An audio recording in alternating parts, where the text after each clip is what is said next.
Hello everyone and welcome to Off the Beaten Tracks. I've got another group of albums for you today, so why don't we get started with Australia.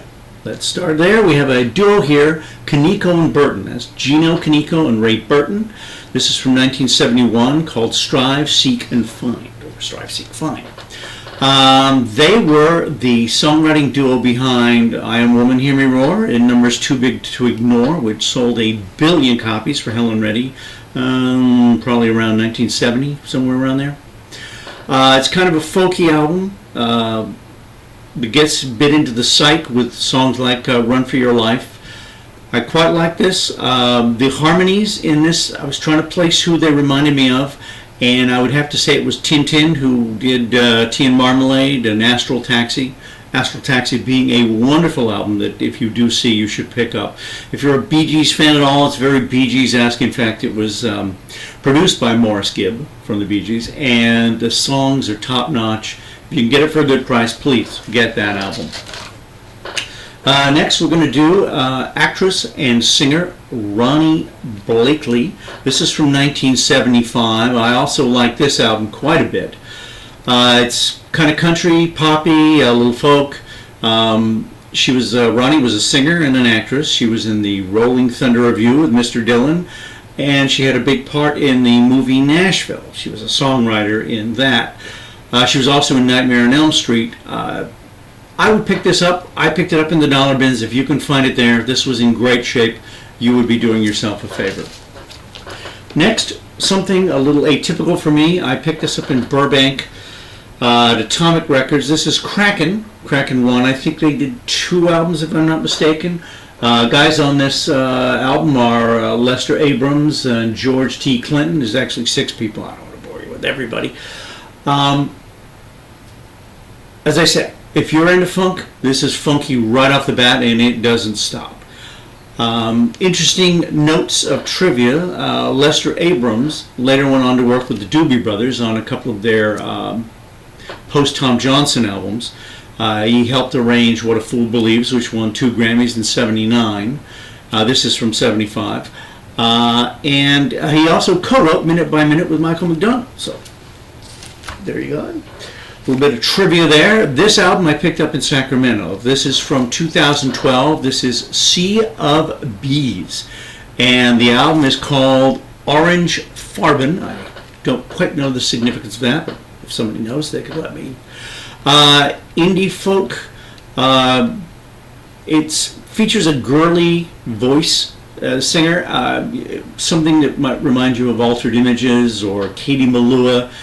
But the songs are good, and if you like that kind of light pop stuff, this album is for you, and it's on a very attractive orange vinyl.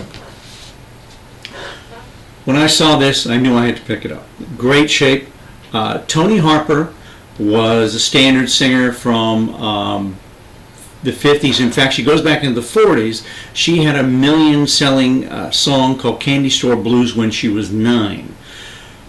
This, unfortunately, was her last album from 1960 on the RCA Victor label, Night Mood, but I really like this.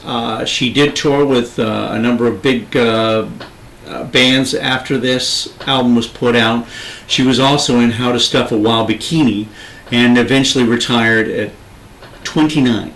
That's as long as her showbiz career lasts, 20 years, but you're in a movie with Frankie Avalon, perhaps it's time to get out. This album, Bob Jenkins, this was a blind pickup for me. I liked it. It's folky, a little country. There's some good songs on this. Jolene, not the Dolly Parton Jolene, his Jolene, he writes all the songs on this, were especially tasty. When I was listening to it, I thought this kind of sounded like there were some of the songs on here that you would hear the Eagles in the early days singing. So perhaps if Don Henley and Joe and the boys want to get together, they could do a Bob Jenkins tribute band. Could work out for them. They could make a couple of bucks. Here's my cover of the week. This is Hildegard. And I have a real weakness for these things. In fact, I have such a weakness. I have 2 Hildegard covers. These albums were both from 1957. She sings in a couple of different languages, plays the piano. apparently was a big supper club performer back in the day. You would go to dinner, and you would have dinner and a few cocktails, and after dinner, Hildegard or some other act would come on, and you would probably finish up a few more cocktails and listen to the entertainment. There are clubs around now that do the same kind of thing, except with rock acts. But back in the day, you often in movies, Fred Astaire would be the guy who would be in these supper clubs, and everybody's sitting at tables having smoking away and drinking their cocktails and watching acts like Hildegard.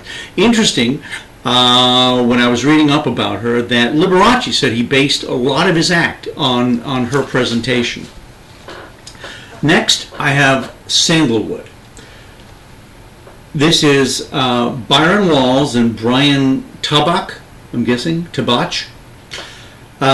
It's on the Bell label, which is the same label as the Partridge Family.